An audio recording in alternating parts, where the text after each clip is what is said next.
Há convites que não são honrarias. São testes para ver se você finalmente desbloqueou. O envelope nem estava lacrado, apenas espremido entre um livro de cupons e um folheto de doações na caixa de correio do apartamento dela, como se tivesse se perdido e algum vizinho tivesse jogado ali aleatoriamente. Evelyn virou, notando o brasão levemente gravado em dourado, a nova insígnia do departamento de seu pai. Abaixo, as palavras: "Você está cordialmente convidado para a celebração da promoção do chefe Robert Shaw a comissário de polícia da cidade."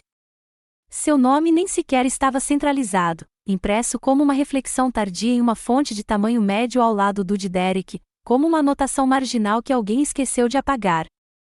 Evelyn Shaw, convidada opcional.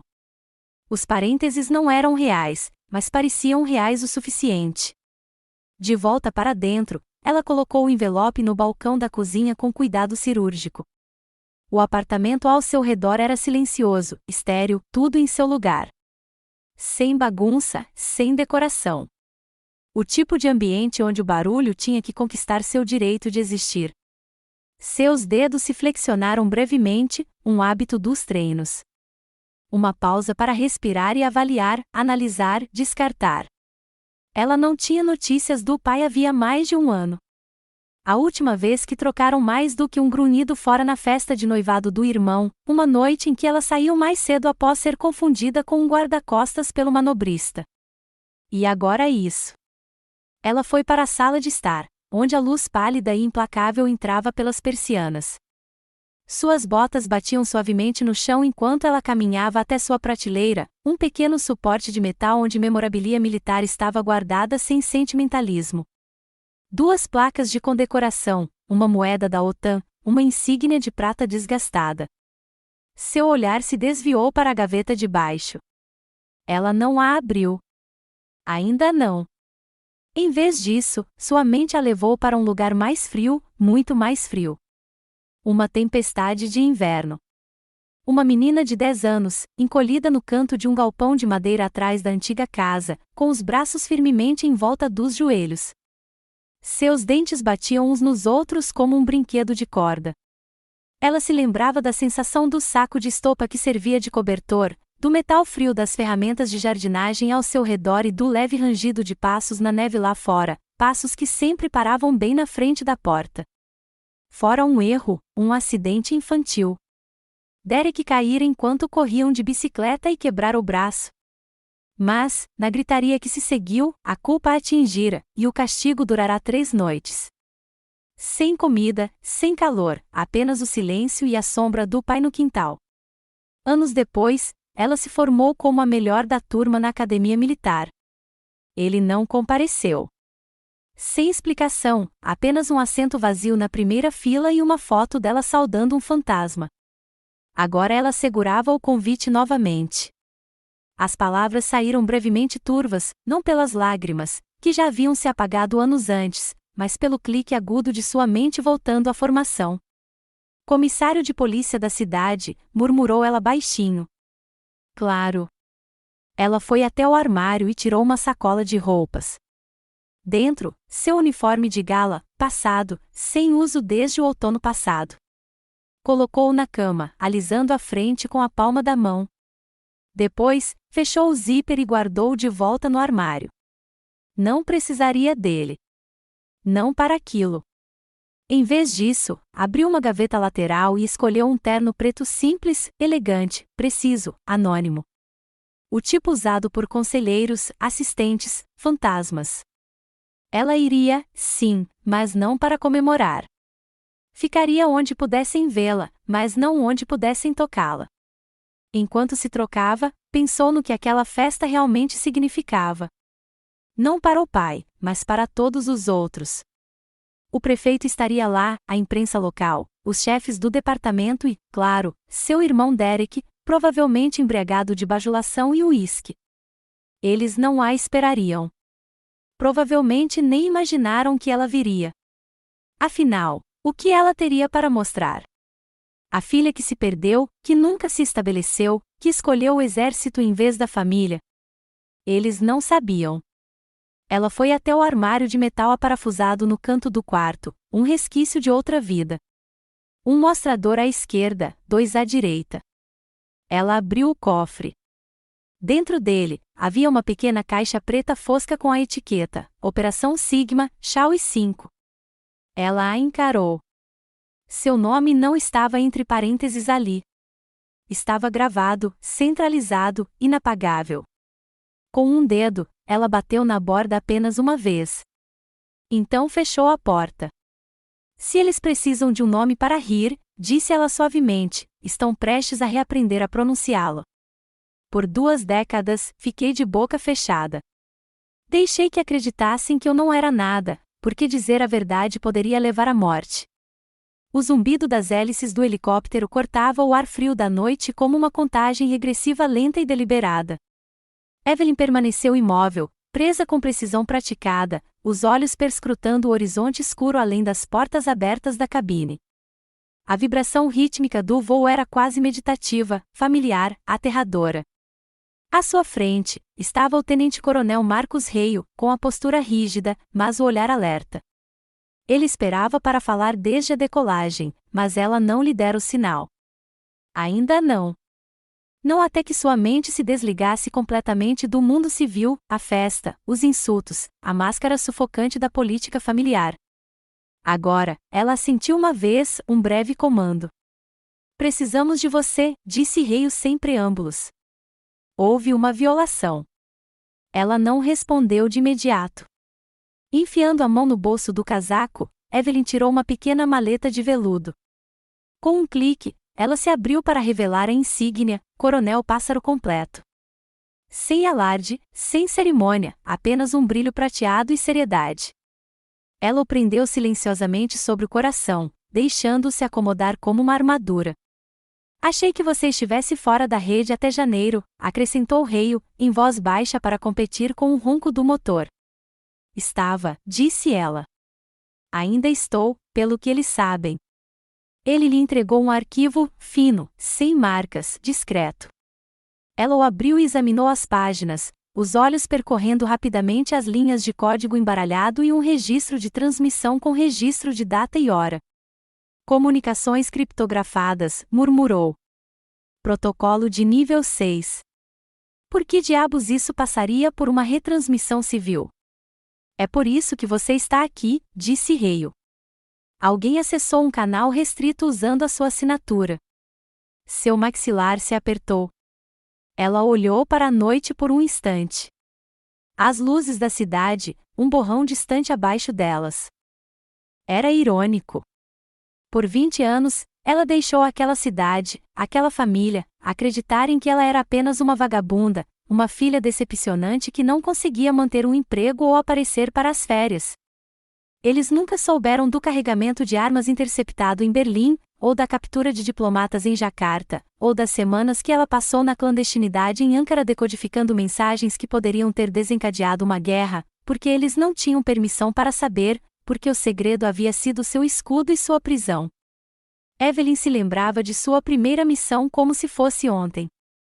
Ela mal tinha completado 23 anos. Suas ordens foram queimadas poucas horas depois de emitidas. Seu nome verdadeiro foi temporariamente apagado.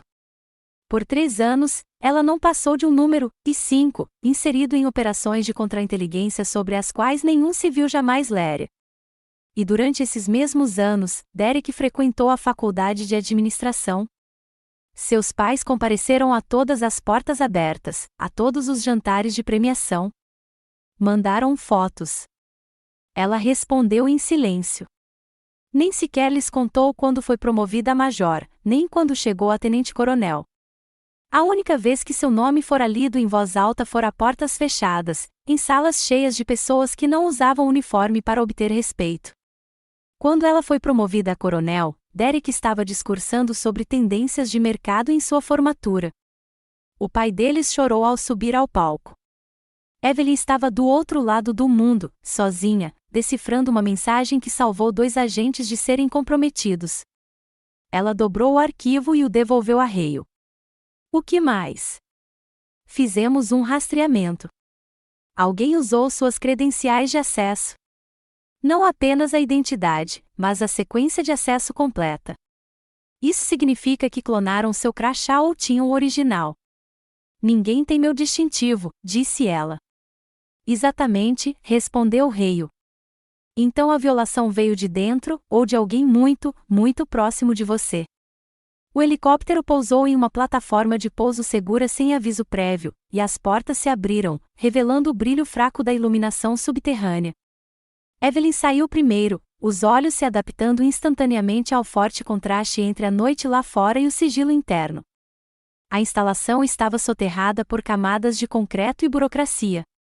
A liberação ali não se resumia apenas ao acesso, mas também às consequências. O ar em espaços classificados era diferente, mais pesado. Dentro da sala de reuniões, um oficial de inteligência assentiu e ativou um monitor seguro. Linhas de dados rolavam, terminando em uma janela de rastreamento. Evelyn se inclinou para a frente. Lá estava, registro de data e hora, fonte do sinal, usuário SHA-5, localização, IP civil triangulado através de Wi-Fi residencial. O IP piscava lentamente na tela, residência SHA. Seu coração não parou, não exatamente, mas algo dentro dela congelou, como se sua corrente sanguínea tivesse sido substituída por gelo triturado. Ela não falou, não se moveu. Hale deu um passo cauteloso à frente. Senhora, começou ele, mas Evelyn não disse nada, apenas encarou a tela, para aquela única, condenatória e impossível linha da verdade, a residência SHA. Há um tipo de silêncio que só acontece em um espaço trancado, o tipo que aprendi aos 9 anos, no escuro, atrás de uma porta trancada. As paredes dos aposentos de Evelyn eram pintadas do mesmo cinza fosco de todas as outras unidades habitacionais seguras em que ela morou. Sem fotos, sem distrações, apenas superfícies duras e bordas bem definidas, como se o próprio espaço tivesse sido projetado para rejeitar emoções. Ela sentou-se na beira da cama, segurando o telefone frouxamente na mão. Uma nova mensagem de Naomi Harris piscou na tela. Eve, você se lembra daquele inverno? Eu me lembro. Nunca me esqueci. As palavras soaram como um sussurro em um quarto fechado, silencioso demais para ser real, preciso demais para ser acidental. Ela encarou a mensagem por um longo momento, o polegar pairando, imóvel. Então, lentamente, pousou o telefone no criado mudo, com a respiração firme, porém superficial. O passado não a revisitava simplesmente, chegava em ondas, um arrepio nas costelas, um cheiro forte de ferrugem e madeira úmida. Seus olhos se fecharam, sua mente se abriu. Era o inverno do seu 9º ano. Ela se lembrava mais do céu do que de qualquer outra coisa, plano e sem cor, como um lençol esticado demais sobre a terra. Ela e Derek estavam descendo de bicicleta a pequena colina perto da cerca, a respiração dele saindo como fumaça no ar frio. Ele a desafiou a ir mais rápido. Ela aceitou o desafio. Ela olhou para trás e sorriu para ele. Ele bateu na pedra. O grito foi curto, a queda ainda mais curta. O braço dele se torceu estranhamente sob o corpo, curvado de um jeito que a fez revirar o estômago. Ela correu em busca de ajuda, ofegante, frenética, pedindo desculpas antes mesmo que alguém a acusasse. Mas sua mãe já havia decidido, e o pai já estava com o queixo caído. Vivian Shaw não gritou. Não deu um tapa. Apenas apontou para o quintal. Ela entra lá, disse friamente. Sem julgamento, sem explicação. Apenas um cadeado enferrujado e o rangido da velha porta do galpão. Na primeira noite, Evelyn chorou, não alto, nunca alto, mas o suficiente para que seu peito doesse de tanto segurar. Sua respiração formava pequenas nuvens na escuridão, e seus dentes batiam incontrolavelmente. Havia um cobertor fino e rasgado, e um caixote virado que se tornou sua cama. Na segunda noite, ela aprendeu a ficar parada. O movimento piorava o frio. A fome fazia as horas se estenderem mais. Ela começou a contar rachaduras na parede, manchas de ferrugem nas ferramentas, os segundos entre as rajadas de vento. Na terceira noite, ela parou de contar. O silêncio havia mudado. Não era apenas a ausência de som, era a presença da negligência. Esse tipo de silêncio a ensinou a se encolher, a desaparecer. Eles nem sequer deixaram comida. Nenhuma vez. Quando finalmente a deixaram sair, não foi com alívio ou desculpas, apenas com um giro despreocupado da chave e um murmúrio: "Você vai pensar na próxima vez." Ela nunca se esquecera de como o sol machucava seus olhos depois de tanta escuridão. De volta ao presente, Evelyn levantou-se lentamente e foi até o guarda-roupa. Lá, dobrado na barra de um velho casaco de inverno que ela mal usava há anos, havia um pedaço de papel enfiado no fundo do forro. Ela nem se lembrava de tê-lo colocado ali. Com dedos cuidadosos, ela o puxou. A letra era trêmula, irregular, a tentativa de uma criança de organizar o caos. Fique pequeno. Fique invisível. Fique seguro. Ela se sentou novamente, com as pernas subitamente pesadas. Ela leu o bilhete 3 vezes antes de dobrá-lo cuidadosamente e guardá-lo de volta no casaco. Aquele bilhete fora seu mantra por anos. Ajudou-a a sobreviver ao treinamento militar, às operações secretas e ao silêncio ensurdecedor do amor de sua família. Ela aprenderá a desaparecer antes mesmo de ser vista. O celular dela vibrou novamente. Naomi, eu me lembro. Eu vi o que eles fizeram. Eu não falei nada na época, mas agora posso. Evelyn olhou fixamente para a mensagem, com o pulso acelerado. Naomi tinha sido sua melhor amiga quando criança, sempre rindo, sempre observando. A garota do outro lado da rua que sabia demais, mas nunca dizia uma palavra. Evelyn não a via há mais de 20 anos. E agora Naomi estava quebrando aquele silêncio. Evelyn pegou o telefone, com os dedos tremendo, não de medo, mas do peso de algo há muito enterrado tentando se erguer. Ela não respondeu. Ainda não. Mas responderia. Não foi o fato de me expulsarem. Foi a facilidade com que fizeram isso, como se tivesse sido ensaiado. A televisão montada no canto da sala de recreação da base estava no mudo, mas Evelyn ainda conseguia sentir o peso de cada quadro. A festa em alta definição, o terno do pai perfeitamente passado, suas medalhas brilhando sob as luzes suaves, o prefeito ao lado, copos erguidos em comemoração. Convidados rindo ao fundo, tilintando flautas, ela quase conseguia ouvir a falsa alegria através da tela. A filmagem saltou para um clipe borrado de celular. Evelyn sendo escoltada para fora do gramado, ombros rígidos, mandíbula cerrada. Ninguém se moveu para impedir. Ninguém perguntou por quê. Ninguém se importou. Ela se inclinou para a frente e rebobinou o clipe, quadro a quadro. Cada congelamento era um estudo sobre traição. Derek estava logo atrás do pai, com a expressão inexpressiva e o olhar ligeiramente desviado. A mãe, Vivian, sorria, sem nenhum traço de desconforto no rosto. Era como se todos tivessem concordado de antemão: ela não pertence. Uma batida suave na porta desviou sua atenção. Marcos Rei o espiou, mas não disse nada, apenas entregou a ela um envelope lacrado e gesticulou para o controle remoto. Os veículos de notícias estão circulando como abutres, murmurou antes de desaparecer.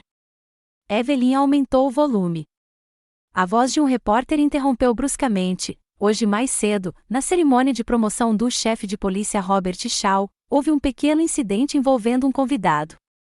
A filha dele teria sido flagrada por uma câmera e, desde então, ganhou repercussão nas redes sociais. Fontes próximas à família afirmam que ela não era esperada. Então veio a entrevista pré-gravada. A voz de Robert, controlada, calma, ensaiada: minha filha Evelyn está buscando outros interesses. Nós a apoiamos nessa jornada e pedimos privacidade como família. Ela silenciou a TV novamente. Buscando outros interesses. A frase doeu mais do que deveria. Não era um veterano de honra, não era o coronel Shaw, apenas outros interesses.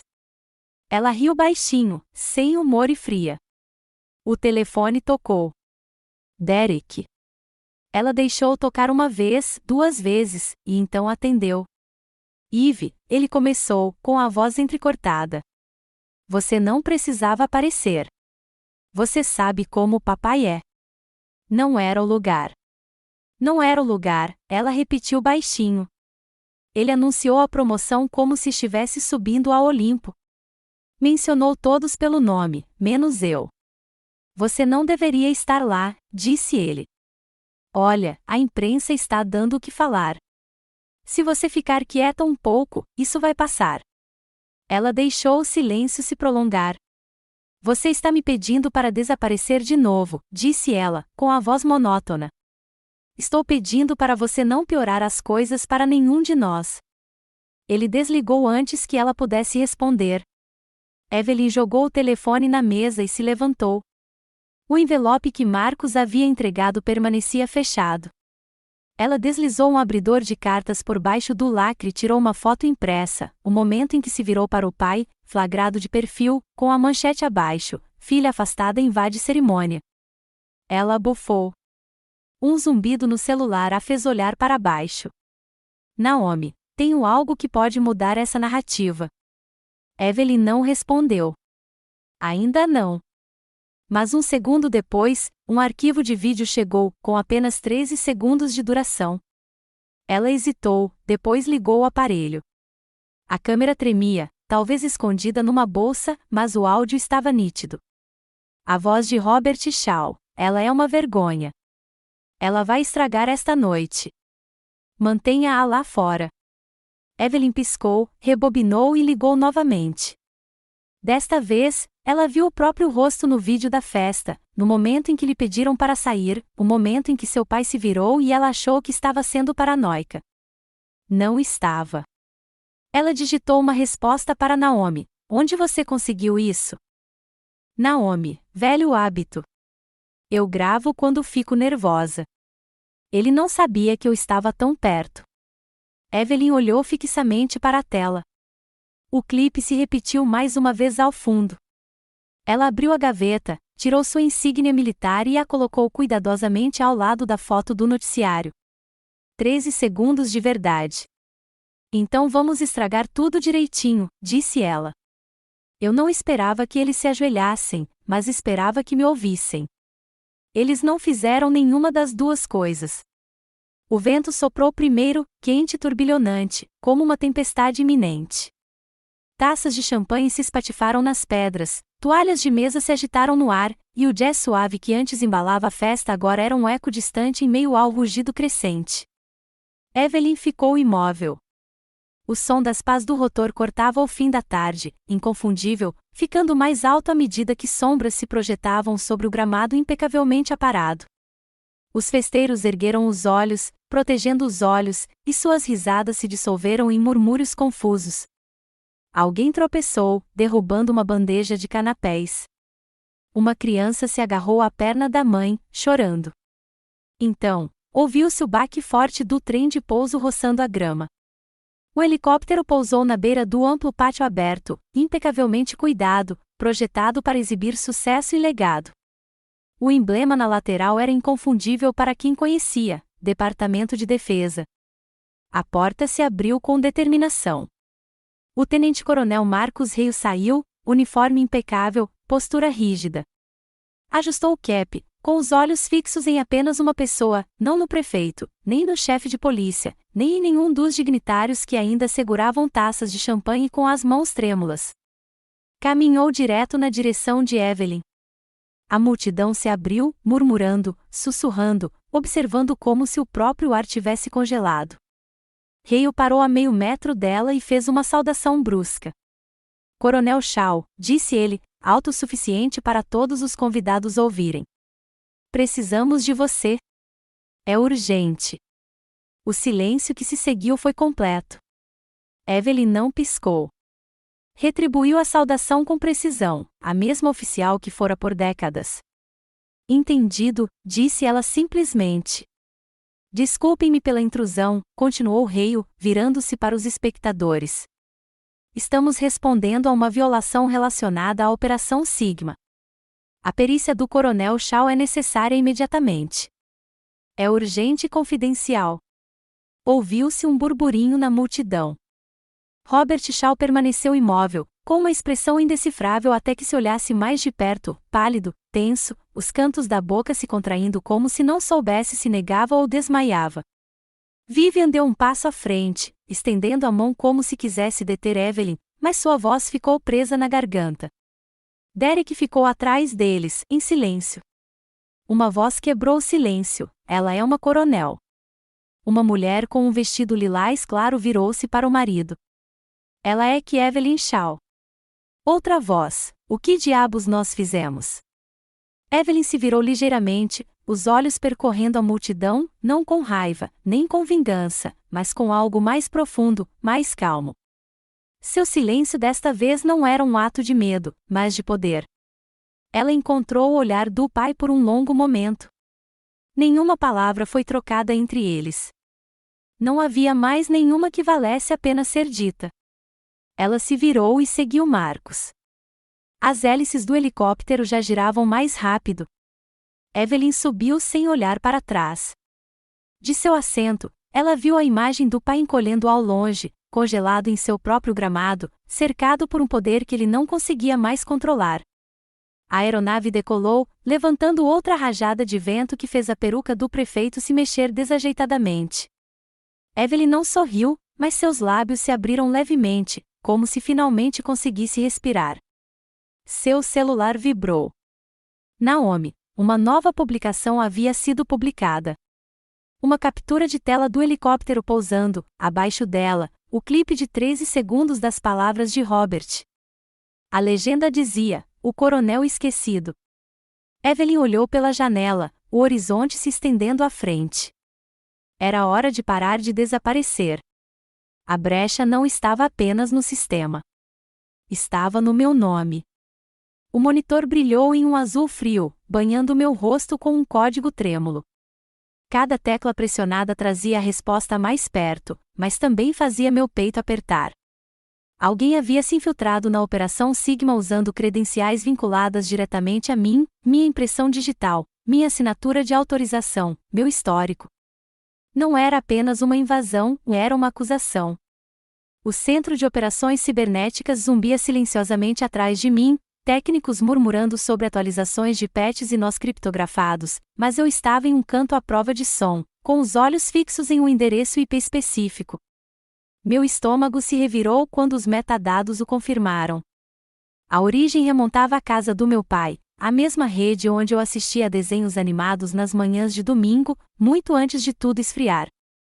Referência cruzada de carimbo de data e hora, murmurei. O sistema obedeceu.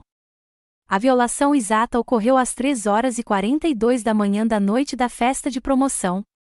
Acessei o registro do dispositivo na residência dos Shaw. O tablet do Derek estava ativo naquele momento. A Smart TV também. Coincidência? Duvidei. Precisa de ajuda? A voz de Ray me surpreendeu. Virei-me ligeiramente, protegendo a tela.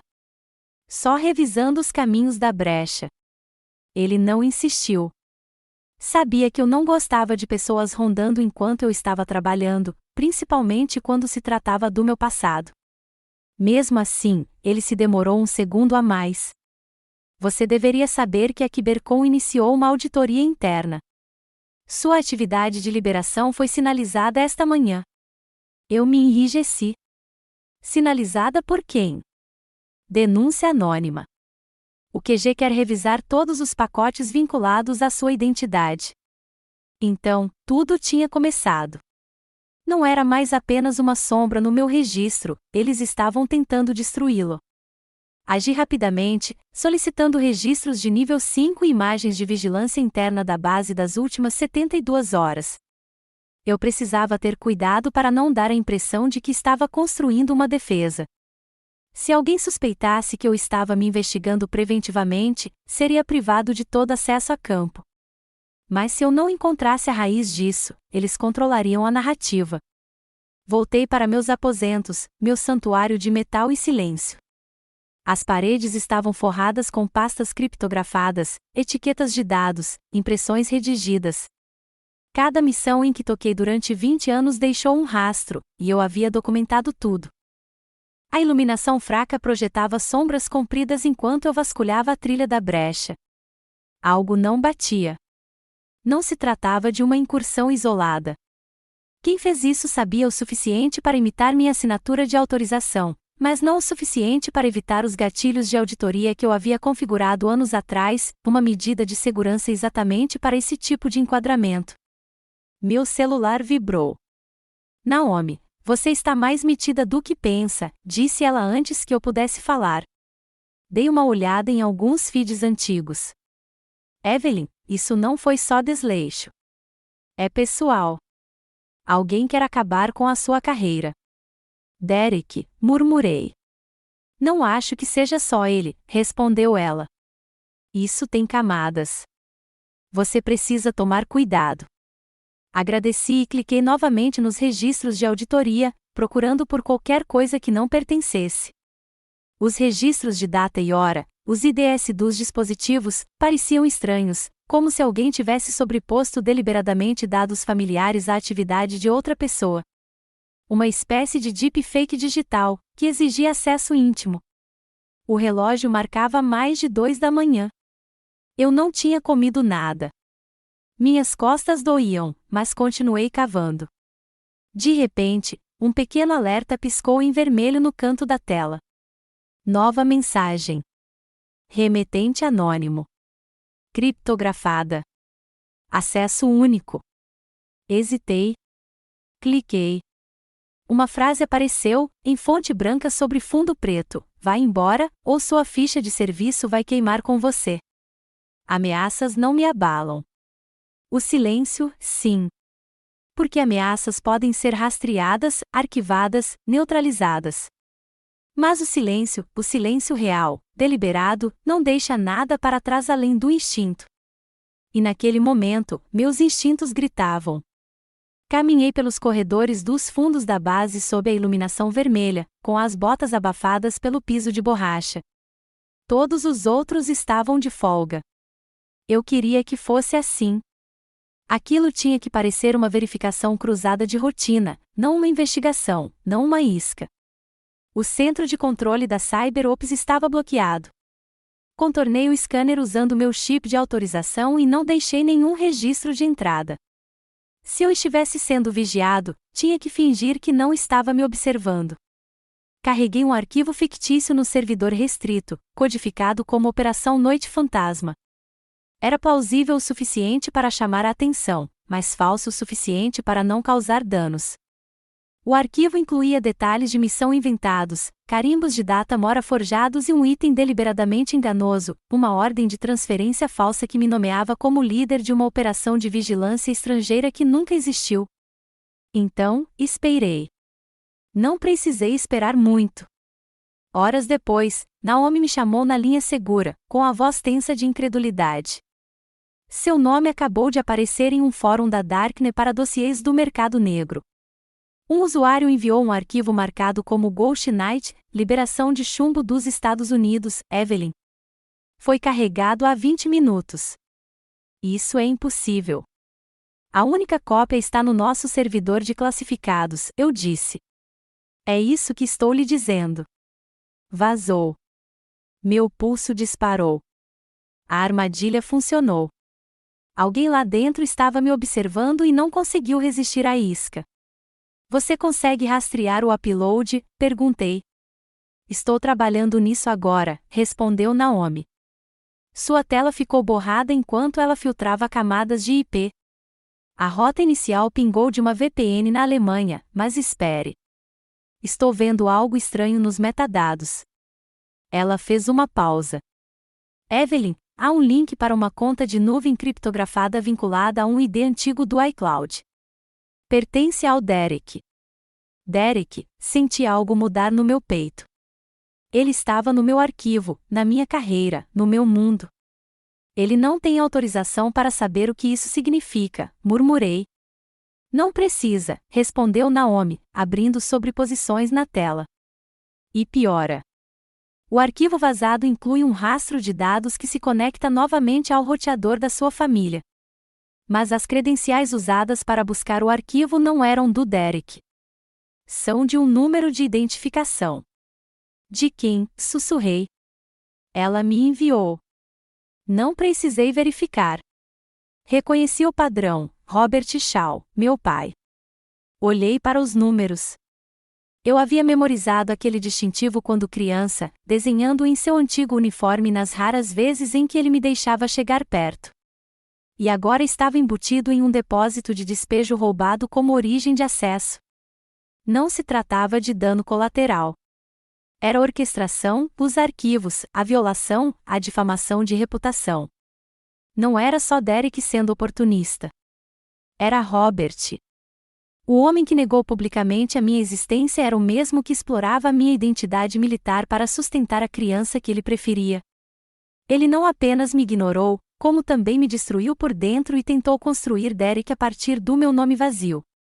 A sala ficou em silêncio. Percebi que minhas mãos estavam cerradas em punhos. Uma batida na porta. Hale entrou, me observando atentamente. O contato interno precisa de você para uma revisão amanhã. Eles querem saber por que seus registros de autorização dispararam na semana passada. Diga a eles que tenho feito varreduras de integridade de arquivos de rotina, respondi calmamente. E diga que estou apenas começando. Ele ergueu uma sobrancelha, mas não disse nada. Depois que ele saiu, olhei para a tela novamente. O crachá piscou como uma acusação. Ele não me apagou simplesmente. Ele tentou me substituir. Uma coisa é ser traído. Outra é você mesmo atrair o traidor. O escritório do juiz advogado-geral sempre cheirava a papelada e café frio, um lugar onde a lei encontrava o silêncio, onde as coisas desapareciam por trás de frases educadas e formulários grampeados. Entrei sem nada nas mãos, nem pasta, nem pendrive. O verdadeiro peso que eu carregava era a memória. Aproximei-me do guichê do atendente e mantive a voz firme. Gostaria de registrar um boletim de ocorrência. Suspeita de clonagem de distintivo. Credenciais de nível 3 comprometidas. Nome do policial suspeito? Perguntou ela, já recuperando o formulário necessário. Sem nome, respondi. Ainda não. Mas o ID do crachá está embutido nos dados vazados. Preciso de uma auditoria controlada, sem escalação. O funcionário hesitou, depois assentiu. Podemos sinalizar para a revisão interna. Caminho discreto. A cadeia de custódia será registrada. Agradeci e fui embora antes que ela pudesse perguntar mais alguma coisa. A armadilha estava armada. Agora precisava de tempo. O sol já estava baixo quando estacionei no estacionamento de cascalho de um antigo restaurante na Rota 14, um lugar sem graça demais para desconfiar. Naomi já estava lá dentro, com 2 canecas de café fumegando entre nós. Ela deslizou uma delas sem dizer uma palavra. Presumo que você tenha vindo do departamento jurídico, perguntou. Eles abriram o processo discretamente. Naomi se aproximou. Então vamos falar mais alto, em segredo. Ela abriu o laptop e o protegeu do brilho da janela. Estou compilando uma linha do tempo, disse ela. Principalmente Derek. Ele tem acessado arquivos militares adjacentes usando uma conta civil. A pista é desajeitada, mas está lá. Ela clicou em algumas teclas e uma planilha apareceu, datas, nomes de arquivos e carimbos de data mora destacados. Um deles se destacou, OPSIG 5 clearance.pdf. Esse arquivo era apenas para uso interno, sussurrei. Ele nunca deveria ter visto. Alguém lhe deu acesso, ou alguém o deixou pensar que o mereceu. Recostei-me, apertando a caneca com os dedos. Verifique meu arquivo pessoal. Quero uma varredura completa de metadados, registros de modificação, linhas vermelhas, anotações, tudo. Naomi não perguntou por quê. Ela apenas assentiu e começou a trabalhar. Em poucos minutos, seu rosto empalideceu. Evelyn, disse ela baixinho. Seu arquivo mostra uma mudança de status há 4 dias. Senti o sangue sumir do meu rosto. Que tipo de mudança? Perguntei. Naomi virou a tela. Lá estava, silencioso, despretensioso, status inativo, revisão pendente. Enterrado na camada administrativa do meu registro. Nenhuma notificação havia sido enviada. Nenhuma auditoria oficial iniciada. Era a versão burocrática de fechar um cofre e jogar a chave fora.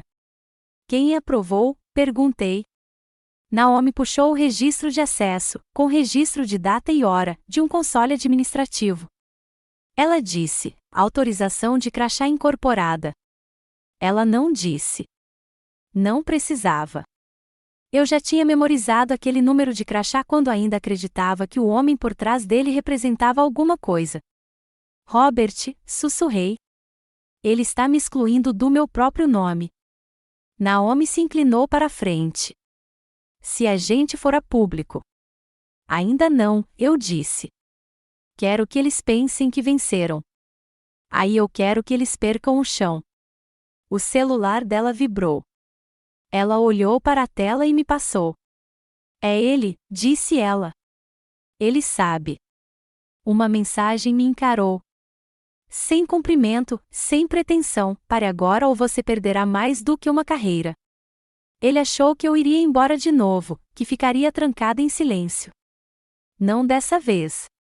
Sentei-me na beirada do sofá de Naomi, com uma fina pasta de papel pardo entre as mãos como um fio desencapado.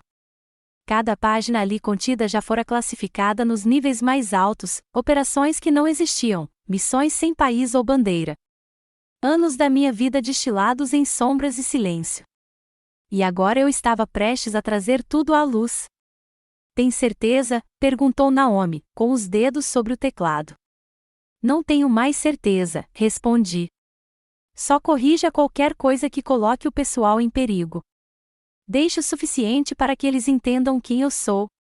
Ela abriu a pasta e começou a examiná-la, com o rosto alternando entre espanto e fúria. Você liderou o reconhecimento da Black Sea em 2009, disse ela baixinho. E a recuperação de drones em Kandahar. Me concederam uma homenagem que ninguém tinha permissão para mencionar. Naomi expirou bruscamente. Eles realmente te enterraram. Eu não disse nada. Meu silêncio tinha sido a moeda que eles preferiam que eu gastasse. Eu havia pago integralmente por décadas. Agora eu queria juros. Em poucas horas, ela construiu a narrativa, não uma narrativa amarga e reveladora, mas uma liberação cirúrgica da verdade, registros com carimbo de data e hora, notas de rodapé de elogios, resumos de missões com nomes apagados.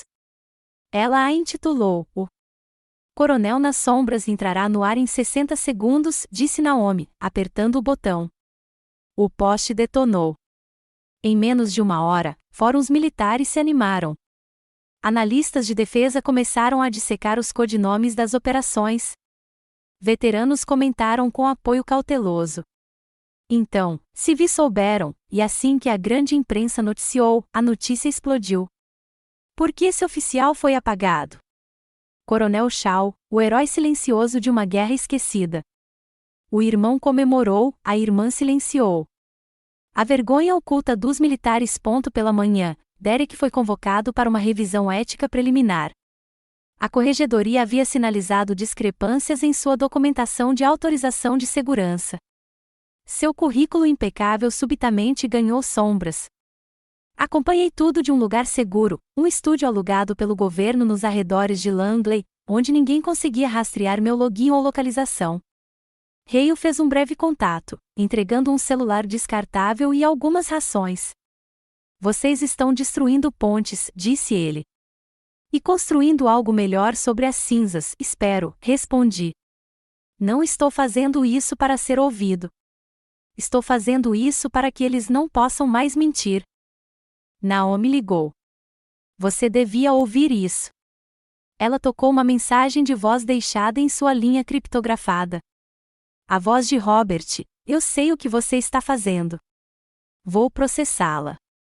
Vou arruiná-la de novo. Desta vez para sempre. O tom de Naomi era glacial. Eu gravei cada palavra.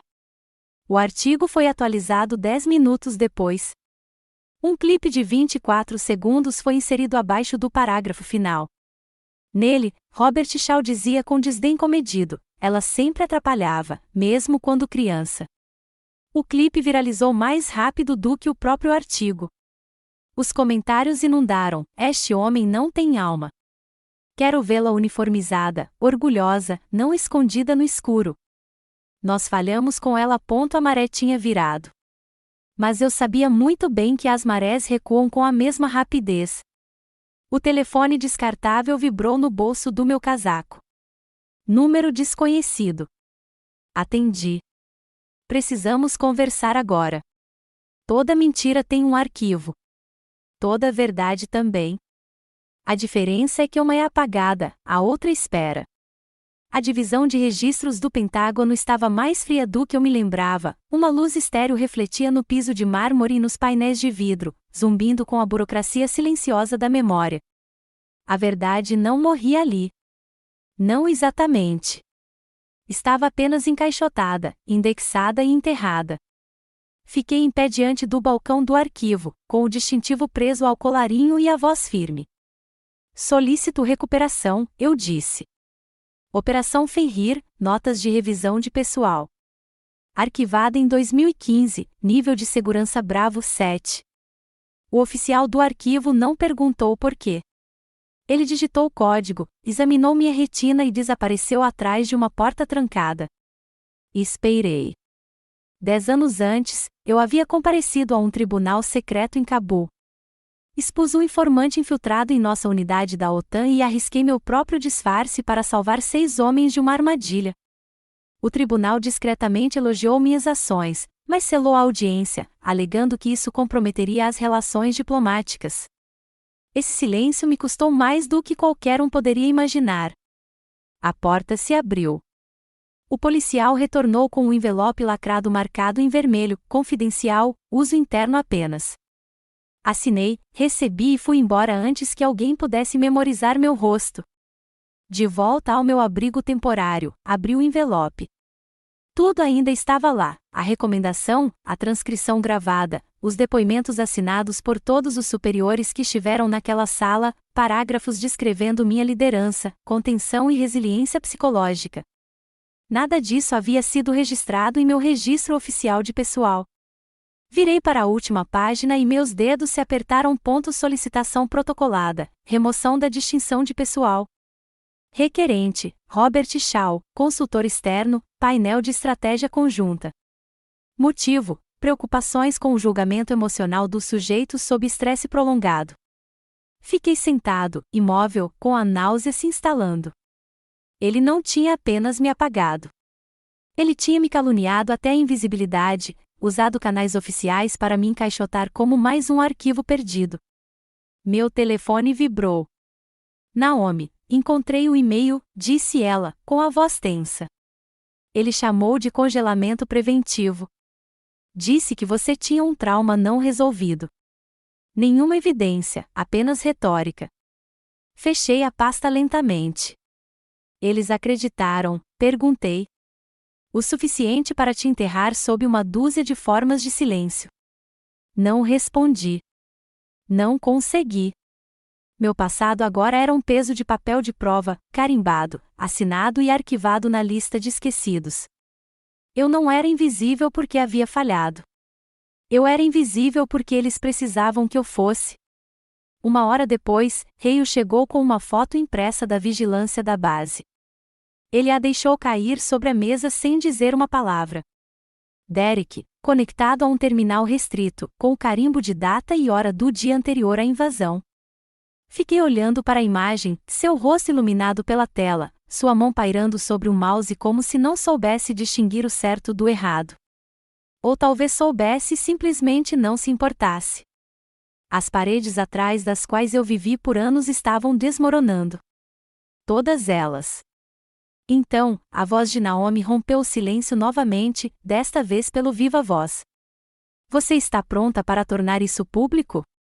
Não se enterra um soldado como eu e se espera silêncio, especialmente quando ainda tenho voz e um arquivo. Fiquei nos bastidores do Fórum Nacional de Veteranos, olhando fixamente para a cortina que me separava da plateia. Minhas palmas estavam firmes, meu pulso controlado, mas algo dentro de mim, um animal enjaulado há muito tempo, pressionava suas costelas, exigindo espaço. Eu vestia meu uniforme, não a versão civil engomada que eles esperavam, mas a insígnia completa, insígnias polidas, faixas de louvor alinhadas com décadas que eu tinha que fingir que nunca aconteceram. Reio se ofereceu para me acompanhar até o pódio. Recusei. Se eu estivesse caminhando em direção ao fogo, faria isso sozinho. Uma voz no alto-falante anunciou: Coronel Evelyn Shaw, veterana de operações no exterior e detentora de distinções por serviços internos. Nenhum aplauso, apenas uma onda de murmúrios confusos. Entrei na luz. Fileiras de rostos me encaravam, famílias de militares, oficiais de nível médio, equipes de reportagem amontoadas atrás de câmeras piscantes. Em algum lugar no meio, Naomi me deu um pequeno aceno de cabeça. Esse foi o sinal. Sua denúncia iria ao ar naquele momento, perfeitamente sincronizada com o vídeo. Cheguei ao pódio e ajustei o microfone. Por 20 anos, comecei, me disseram para servir sem ser visto, para agir sem reconhecimento, para vencer batalhas das quais ninguém jamais ouviria falar. Eu era bom nisso. Um silêncio se instalou na sala. Levantei a pasta. Este é meu registro de serviço, selado, redigido e quase apagado até agora. Abri-a lentamente, deixando as primeiras páginas à mostra. Operação Fenrir, Operação Sigma, com decorações de campo criptografadas. Os mesmos nomes e códigos que Naomi divulgou online agora são materiais, inegáveis, tangíveis em minhas mãos. Liderei missões secretas em 5 continentes, continuei.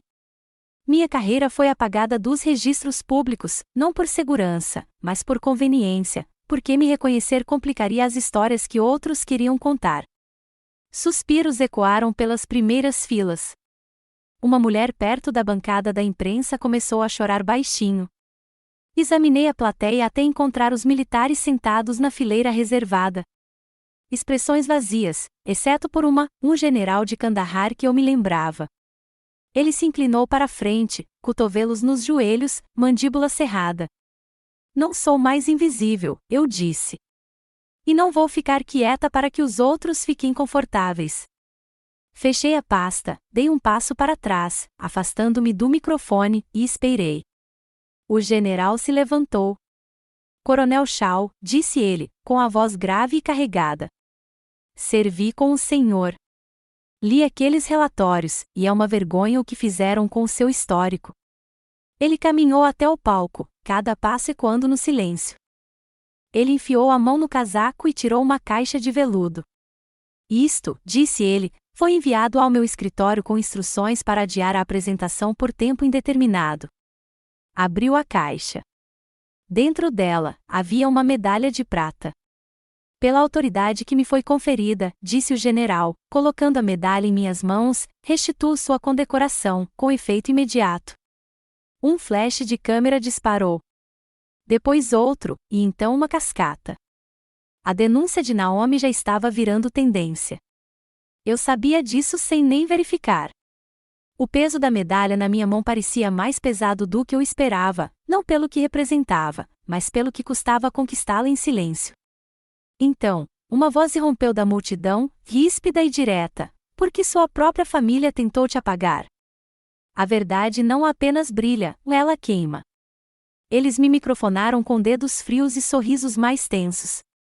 O estúdio cheirava a limpador de vidros e café velho, como todas as salas de emissora em que já entrei disfarçado, mas desta vez eu estava entrando como eu mesmo. A cadeira à minha frente estava vazia por enquanto. Olhei para o monitor que mostrava a contagem regressiva da transmissão ao vivo. Naomi estava parada um pouco afastada do set, segurando seu laptop como se fosse uma lâmina. Sua denúncia havia atingido 6 milhões de visualizações em menos de 24 horas. Mas esse era o próximo golpe. O apresentador entrou, profissional, cauteloso, já informado, mas ainda sem saber se eu era um herói de guerra ou uma mina terrestre ambulante. As luzes se acenderam. Eu não pisquei. Entraremos ao vivo em 3, 2. A luz vermelha brilhou. Esta noite, começou o apresentador, vamos conversar com a Coronel Evelyn Shaw, cuja carreira, até recentemente, era invisível ao público. Coronel Shaw, obrigada por estar aqui. Já fiquei invisível por tempo demais, eu disse. É hora de ser vista. Ele assentiu e gesticulou para o monitor. Uma montagem de clipes passou, fotos borradas da Operação Fenrir, trechos da narração de Naomi intercalados com imagens congeladas do meu pai, Robert Shaw, em eventos formais, entregando prêmios e apertando as mãos de senadores. Depois, o áudio: se ela falar, eu falo também. Você não quer isso. O estúdio ficou em silêncio. A voz era dele. Eu não tinha ouvido aquela gravação específica até Naomi encontrá-la, enterrada em uma caixa de mensagens de voz em grupo. Mas ouvi-la agora, transmitida para milhões, destruiu o silêncio em que eu havia crescido. O apresentador se aproximou. Coronel, como o senhor responde a isso? Olhei para a lente. Então fale, eu disse, mas não vou mais me esconder. Mais um clipe, Robert, anos atrás, discursando sobre transparência na aplicação da lei. Suas palavras agora soavam vazias diante do cenário da cronologia paralela de Naomi, com registros de acesso, fraudes de crachás e interferência administrativa. Cada mentira que ele contava, justaposta aos registros que havíamos verificado. O apresentador virou-se para uma pasta sobre a mesa.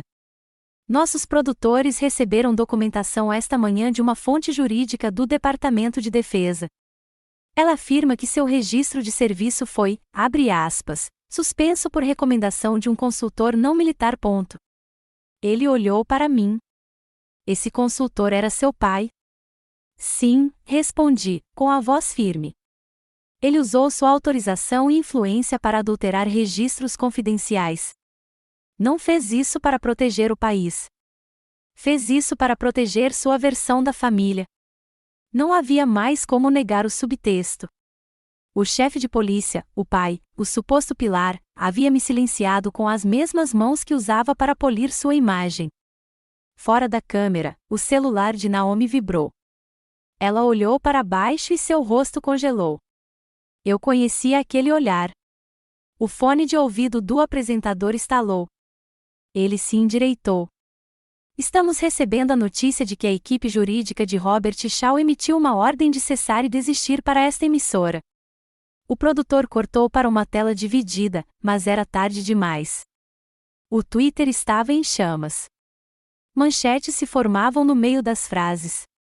Legendas ao vivo se arrastavam abaixo da nossa imagem, inquérito federal iniciado sobre a má conduta de Robert Shaw. E assim, de repente, a máscara se rompeu. O homem que me apagou estava finalmente sendo incluído na história, não como um pai, não como um herói, mas como um suspeito. Quando a cortina cai, até o marionetista se enreda nas cordas. O ar da manhã lá fora do meu apartamento estava quebradiço, cortante com a aproximação do inverno e algo mais pesado que eu não conseguia nomear. Eu tinha deixado as janelas abertas, apesar do frio. O silêncio se move com mais honestidade quando você não o aprisiona. Naomi tinha mandado 2 mensagens. Ignorei a primeira e deixei a segunda sem ler.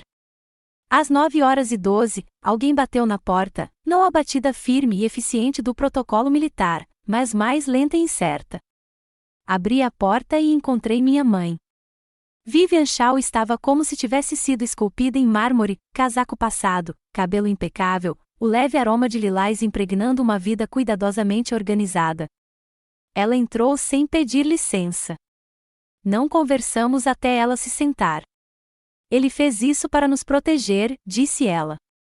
Sem desculpas, apenas um veredito. Ele achou que você destruiria a família. Não hesitei. Simplesmente me sentei na cadeira à sua frente e disse o que havia ensaiado 1000 vezes, sem amargura, sem veneno. Então ele deveria ter protegido a verdade, não o mito. Seus olhos brilharam, mas apenas por um instante.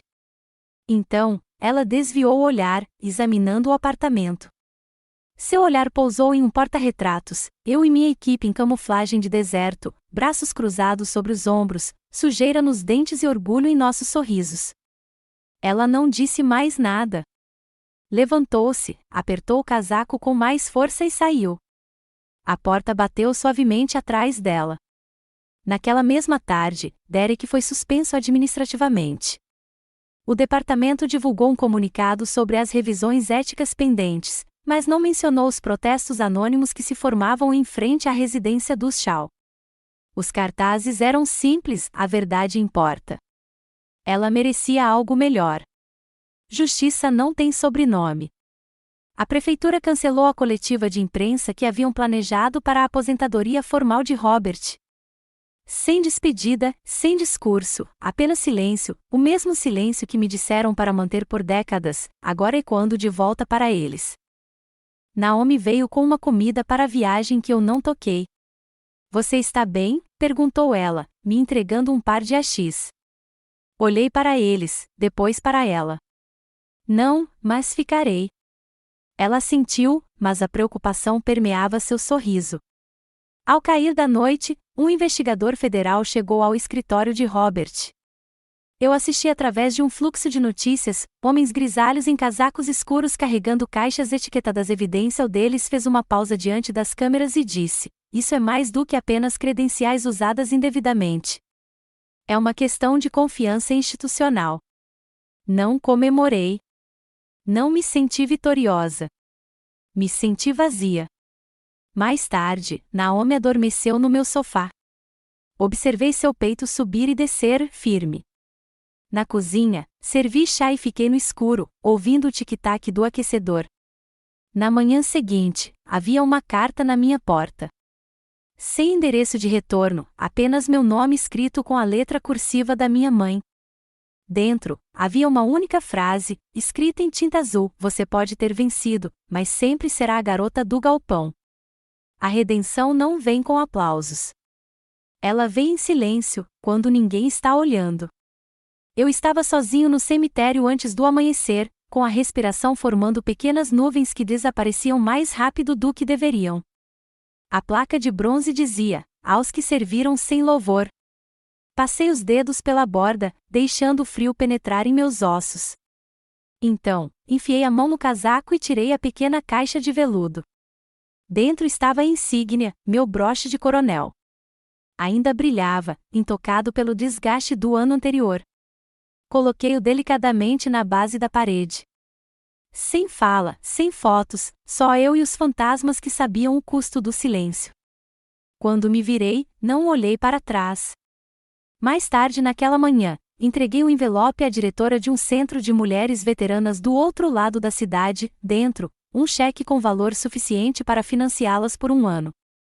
Ela pediu meu nome para uma foto. Recusei ambos. Ela não insistiu. Algumas pessoas entendem porque o anonimato ainda parece uma armadura. Naomi me encontrou naquela tarde. Ela tocou a campainha da porta do meu apartamento 3 vezes, como sempre, seu jeito de dizer não apenas fazer o check-in, mas sim entrar. Ela tinha uma pasta debaixo do braço e olhos que não descansavam há dias. Eu tenho um título, ela disse, deslizando a pasta sobre a mesa, a classificação invisível. Dei uma olhada rápida nas primeiras páginas, trechos, temas, capítulos possíveis. Não era só sobre mim. Era sobre mulheres como eu, esquecidas, nomeadas incorretamente, estrategicamente apagadas. A ideia me assustou mais do que a brecha jamais me assustou. Tem certeza de que as pessoas querem ler isso? Perguntei. Naomi nem piscou. Elas já querem. Só não sabem ainda. Combinamos de começar devagar, talvez um capítulo, talvez uma gravação de voz. Nada que exigisse performance. Ainda não. Naquela noite, voltei para a casa onde cresci. Estacionei a um quarteirão de distância, caminhei sob os postes de luz como um estranho e deixei meus pés encontrarem o caminho. A memória cega sempre soube. O galpão ainda estava de pé nos fundos da propriedade, menor agora, a tinta descascada, as dobradiças enferrujadas, a porta entreaberta. Fiquei ali por um longo tempo, apenas ouvindo, esperando que ele rangesse, tossisse, chorasse, alguma coisa. Mas ele permaneceu imóvel, vazio, apodrecendo. Abri a porta e entrei. O chão rangeu. O ar cheirava a mofo e a histórias antigas que ninguém queria ouvir.